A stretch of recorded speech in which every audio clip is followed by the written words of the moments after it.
Time now for sports on 104.7 The Cave. Here's Ned Reynolds. Mike, the intern, Ned Reynolds, actually in the studio together this morning. Probably not tomorrow, but at least we got some time together today. And Major League Baseball camps are starting to fill up as we sit here right now. This is the day, Mike, that Major League Baseball mandates your workouts can begin. It doesn't mean you have to, but you want to get an early start. So all the Major League Baseball teams, other than the Dodgers and the Cubs, who began workouts a week ago because they opened the season a week earlier.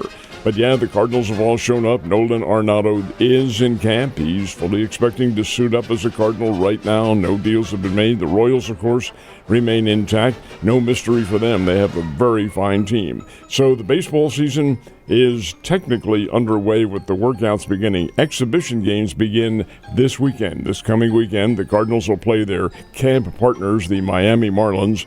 That'll be on Saturday. The Royals get a 24-hour head start because they take on the Texas Rangers, which is also their camp partner out in Arizona. Play them on Friday.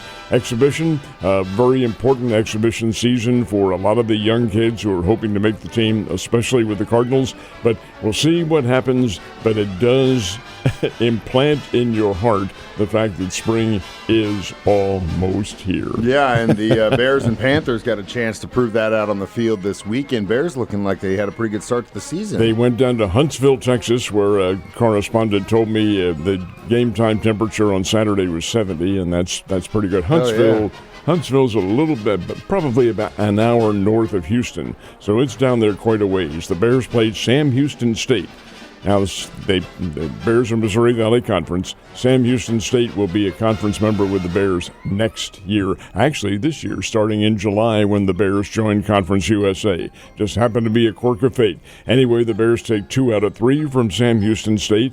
They win on Friday, they being the Bears 11-6.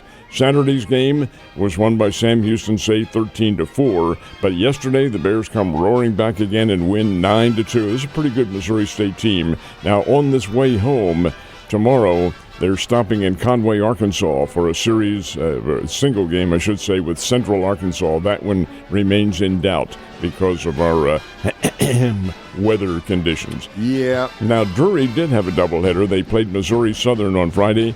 The Missouri Southern Lions, who are pretty good, won the opener 5-1. The second game went to Drury 5-3. Drury's baseball team has had 6 games so far, 2 wins and 4 losses on the year. Last but not least, we did have a little bit of a break as far as the pro hockey games, but man, already fights breaking out as soon as the anthems are done playing. They had 3 fights in 90 seconds or something like that. That's right. I've got to say, the NBA All-Star Game is nothing more than a showcase for all their fine players and all that sort of thing, and they split them up, and it really doesn't have any intensity to it. Now, the National Hockey League has done away with their All-Star Game. Instead, by players' request, they have gone to what they call the Four Nations Face-Off. You're right. The Four Nations are the USA, Canada, Finland, and Sweden. Well, Saturday's game was the USA versus Canada. They played it in Montreal. They may play again on Thursday night in Boston. Depends on, it's a round-robin tournament. But they dropped the puck. And as soon as they dropped the puck, some of those players had their gloves off and they're fighting. Within 3 seconds, the crowd in the Bell Arena, that's where the Montreal Canadiens played their game, is about 21,000. They are roaring. They're booing the national anthem, the United States, booing that. That's because of the tariffs that President Trump has put in place. But over and above all that, I mean, these guys are going after each other, the Americans and the Canadians. Many of them are on the same team in the National Hockey League, but they're all the same nationality now, and oh gosh, it was a brawl. USA wins 3-1, and the USA has solidified a chance to play for the Four Nations Cup, which will be on Thursday in Boston. So I must admit, I love the concept of the National Hockey League. All-star games are meaningless. Nothing to them at all. It doesn't mean a thing. So they now have competition, and it is blood competition. Yeah, at least hockey guys got it right, and they were doing what they're supposed to do, and that was throwing those gloves off and going at each other. Did you get to watch some racing yesterday? Watched a whole lot of it, as a matter of fact. The race, of course, this is what they call the Great American Race, Daytona 500. an annual harbinger of spring, and it was due to start at 12 noon Central Time. They didn't start at 12 noon. Had rained and so forth. President Trump was down there to start the ceremonies. He didn't stay through the whole thing. Finally ended at 9 o'clock last night. That's how long. And the crowd was still there. And it looked like they had probably 75, 80,000 people somewhere around there. But it was a heck of a race. Wreck strewn. And emerging from a final lap wreck was William Byron, who is one of the real up-and-coming stars on the NASCAR circuit. He went through all the wreckage and so forth and so on and came away with the winner.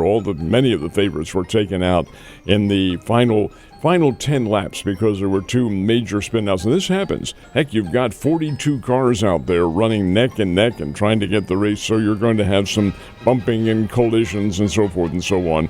But at the end, it was William Byron who gets the Daytona 500 victory. Next week, they race in Atlanta. And hopefully they have a little bit better weather. So we did have, as we mentioned last hour, our city baseball teams kick things off. How'd the basketball teams do this weekend? Missouri State's men are star-crossed. They played a game yesterday in Chicago against Illinois Chicago, and the Bears should have won. Did not win. Why did they not win? Specific category in which they didn't succeed. The final score is Illinois Chicago 63, the Bears 58. And you take a look at the stats, Mike, on this one, and the Bears shot 50% from the field, just about right around there. That wins games for you. But then you take a look at the foul shots. The Bears were 7 of 12. They went to the foul line 12 times and made 7 foul shots.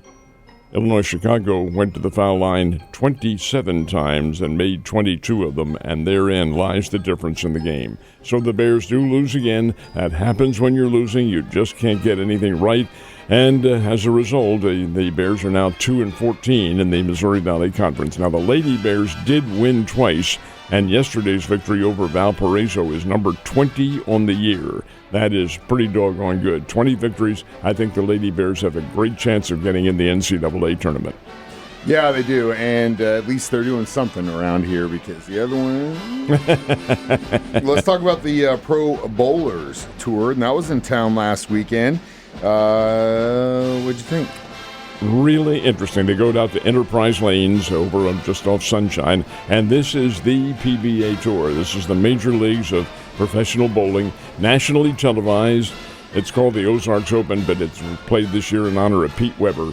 And all the big names are there. And the winner, as it turns out yesterday, is a guy named E.J. Tackett. He's from Indiana, and he's one of the veterans. He's won 25 tour victories in his career on the PBA Tour. And he wins this one yesterday on national television and very highly regarded by everybody. So a good turnout, and fans loved it. That's the PBA Tour, and unfortunately it kind of flies under the radar with some of the other events that are going on, but nonetheless it was there, and indeed, congratulations to the folks who put it on. So E.J. Tackett is the winner. Congratulations to him, and Ned, it was wonderful to be in the same room with you. I'm hoping that once the snow gets out of here, I'll see you soon. Yes, sir.